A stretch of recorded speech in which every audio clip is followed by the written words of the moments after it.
If you're a fan of the show Making a Murderer on Netflix, then you're aware of the case of Stephen Avery. He was a man who was charged, convicted, and sentenced for the death of a woman. And then, during the course of its investigation after the fact, which is where Making a Murderer came into play, his conviction was overturned, and then reaffirmed, leaving many to think that this was a miscarriage of justice and that Avery was innocent. But if he was innocent, that would mean that the real killer is still out there, and many are suspecting that we already know who it might be.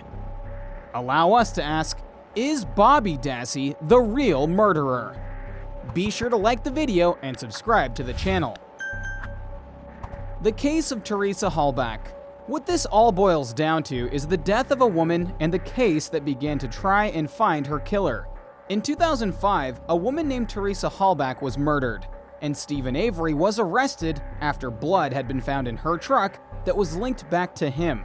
Avery wasn't the only one arrested though, as his nephew, Brendan Ray Dassey, was arrested as well and dubbed an accomplice in the case.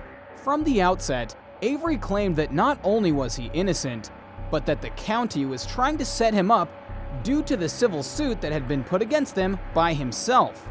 If you don't know, he was wrongly convicted by the police decades before on another crime, and had barely been out of jail before this next case emerged. As the case went on, there was a lot of curious things that were going on with the police and the prosecution that led many to believe that this may not be as simple as the case was made out to be. Not the least of which was that Dassey did confess to being an accomplice. But many argue, including Dassey himself, that it was a forced confession, that the police all but tricked him and suggested to him that he was guilty and needed to confess. Dassey was noted to not have the greatest mind, and was very suggestible in regards to conversations, and with that came a whole slew of questions about the trial itself. As for Avery, despite the county he was suing stating they would not be involved in the case, many officers from the county were involved in the case, and some even found crucial evidence that Avery was guilty. And that right there was the basis of the first 2 seasons of Making a Murderer. Because here was a man who was wrongfully put in prison for years, despite having evidence clearly exonerating him, and then not long after his release, and suing the county, he gets arrested and sentenced again, despite certain measures of foul play being presented. The case is still being tried by Avery's lawyer, Kathleen Zellner, and that is where Bobby Dassey comes in. Who is Bobby Dassey? If you don't know, Bobby Dassey is Stephen Avery's nephew.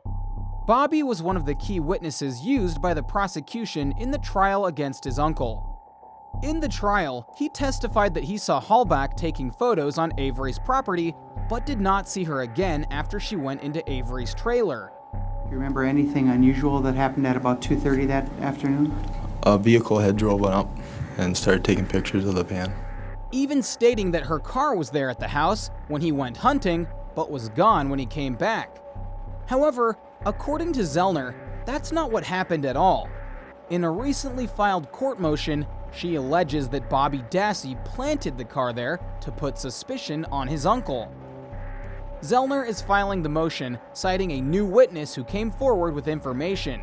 Thomas Sawinski claims he was delivering newspapers to the Avery salvage yard during the early morning hours of November 5th, 2005, when he saw a shirtless Bobby Dassey and an unidentified older man pushing a dark blue RAV4 down Avery Road toward the junkyard. Now, before you say, well, wouldn't Avery fit the mold of an older man? Not exactly. The man, according to this new witness, was in his 50s to 60s, while Avery at the time of the murder in 2005 was in his 40s. While you can argue the age of others based on looks, that's still a pretty steep difference. Plus, he also described the older man as having a large frame and a long gray beard, which Avery does not and did not have at the time. Sawinski then said Bobby tried to block him from exiting the property, but he drove into a ditch to get around him and was able to leave. He then went on to claim that he called the Manitowoc Sheriff's Office to report his encounter with Bobby, but was told by an officer, We already know who did it. The motion was filed by Zellner in her attempt to prove a Brady violation, claiming the prosecution suppressed evidence that would have been in the defense's favor. Sowinski's account.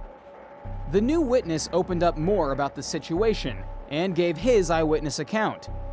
I felt very afraid as I approached the two individuals, because Bobby Dassey attempted to step in front of my car, blocking my exit, Sowinski said.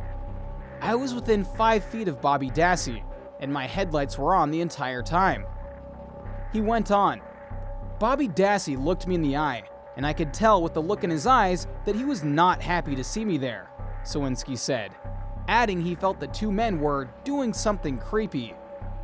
Needless to say, when Zellner heard about this, she was elated and went to use this to help Avery. The witness provides the most important evidence in the case to date, Zellner told Newsweek in a statement. He not only discredits the state's star witness, he links this person to the murder. The police ignored his tip. Stephen would not have been convicted if this evidence had been known. Why frame his uncle? That is the question, isn't it? Well, apparently the family doesn't think Avery and Dassey are the best people of the bunch. Why? Simple. He already had been in jail multiple times before, and you could argue that Bobby felt the county and the courts would be less inclined to believe Stephen due to his past history, even in spite of his most serious offense being overturned, versus someone who had never had a crime like this put against him. And don't forget, Bobby was a key witness for the prosecution. As a result of that, he could have easily told them whatever he wanted if it meant going and getting Avery put behind bars and keeping his nose clean of the matter. Such things have happened in the past. Numerous times, in fact. Some families aren't well, and some don't mind burning others in order to get what they want. What this could mean for Avery. So let's be optimistic here for a second, shall we? Let's say all of this is true. Let's say that the police didn't care about what the new witness said, and that he did file a report about what he saw, and that the police, who again were being sued by Avery for the previous false conviction, ignored it, and the prosecution didn't disclose it, and so on and so forth. What would happen, or could happen, to Avery? Well, if this ruling of a Brady violation comes to pass, it would mean that the conviction would be vacated, and Avery, along with other nephew Brendan Dassey, would likely be freed on the spot. At present, that hasn't happened, but it could depending on how the appeals court, which is where Zellner is trying to plead her case, feels about things. But if this is proven credible, this could literally change everything. Not to mention, if Avery is proven to have been convicted again of a crime he didn't commit, that's horrifying. Making a justice system. One of the reasons that Making a Murderer was so popular amongst many was the fact that it highlighted the flaws in the criminal justice system, to the extent that the reason so many are fighting to clear Avery's name right now is because the system failed him once, and might be failing him again. Plus, we know that there have been far too many wrongful convictions in the criminal justice system today, and each one is a violation of trust with the law. So, while the future is not clear on this case, if it indeed goes Avery's way, this is going to reverberate throughout the justice system because this would have been a failure twice over. So, what do you think? What do you think of this look at the case of Stephen Avery, and how Bobby Dassey might be the killer after all? Let us know in the comments below. Be sure to subscribe, and we'll see you next time on the channel.